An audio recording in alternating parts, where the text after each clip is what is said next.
money somebody paid, when we ought to be concerned about how many souls have been saved. Question is, what we gonna do? I mean, folk have been coming to associations and congresses for years. They come one way and leave the same way that they came. Ain't learned nothing, ain't done nothing, just sat around. Brothers, we have sat around and lied to each other about how many members we got. Talked about each other after we got through lying to each other.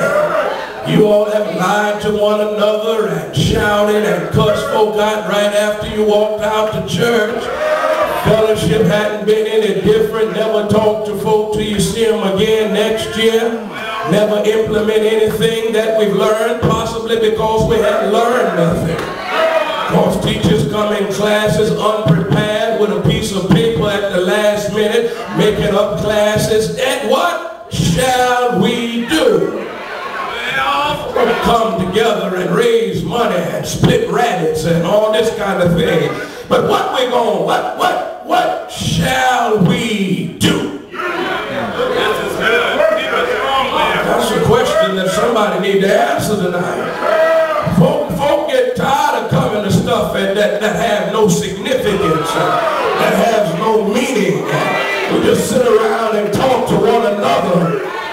What we gonna do? You come to church with a whole lot of hallelujahs, but ain't nobody got no dooley-looyah. What we gonna do? Go to cities and people don't know that we've been there. What we gonna do? What is it, Brother Hillis? What are we going to do? That's good. We allow the same preachers to preach. Have revolving doors of our friends preaching.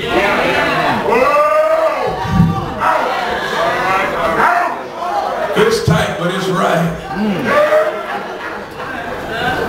What we gonna do? We have our members and want to put our folk in office and want them to lead. What we gonna do?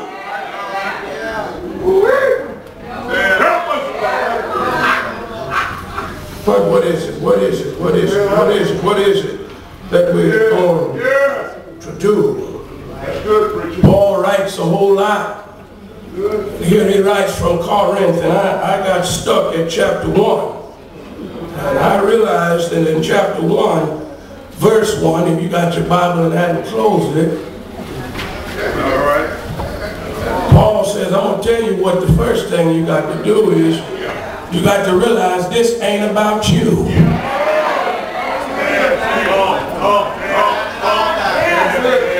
The book says, Paul, comma, a bondservant. Wait a minute here.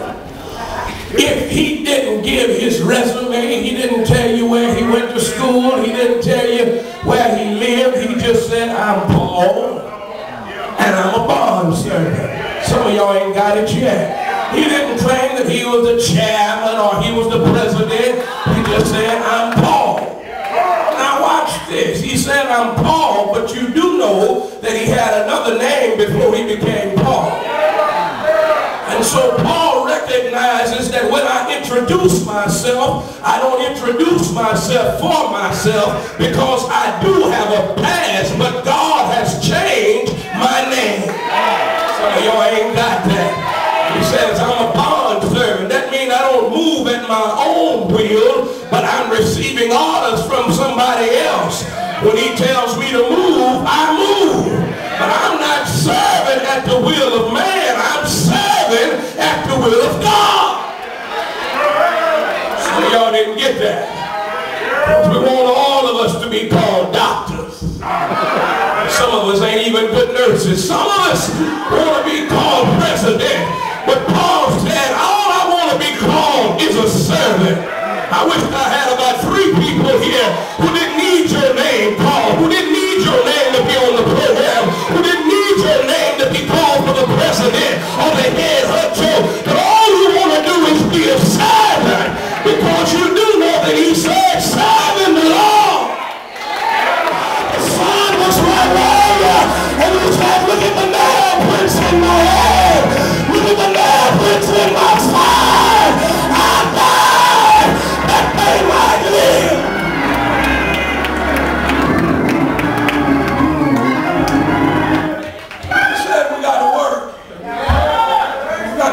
our story. We got to tell our story. Because the truth of the matter is, all of us have messed up. We all ought to have a story to tell.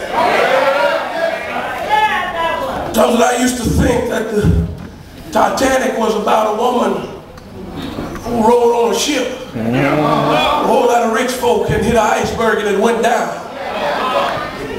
The walk I found out, that story was really about a woman who had been shipwrecked but survived long enough to tell her story.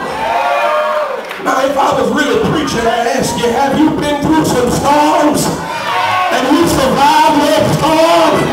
You ought to tell your story.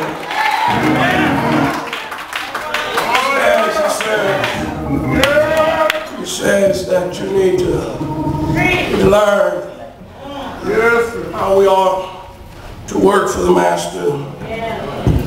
We ought to walk for the Master.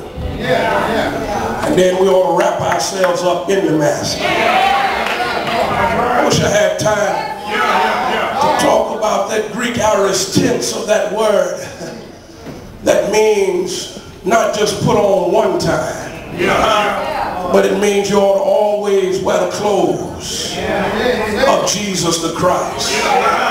It means that you ought to always look like him.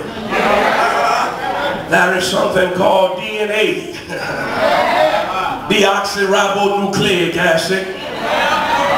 And when you have the same DNA as your daddy, there ought to be some characteristics you have that look like your daddy. I'd like to ask some of y'all, who's your daddy? Because a whole lot of our paternity tests would say that God is not our father because of the way we act and the way we talk and the way we walk. But he said we ought to put on Christ. And the reason we ought to put on Christ is because he did something for us. So what you gonna do, F.U.D.A? You ought to tell the story.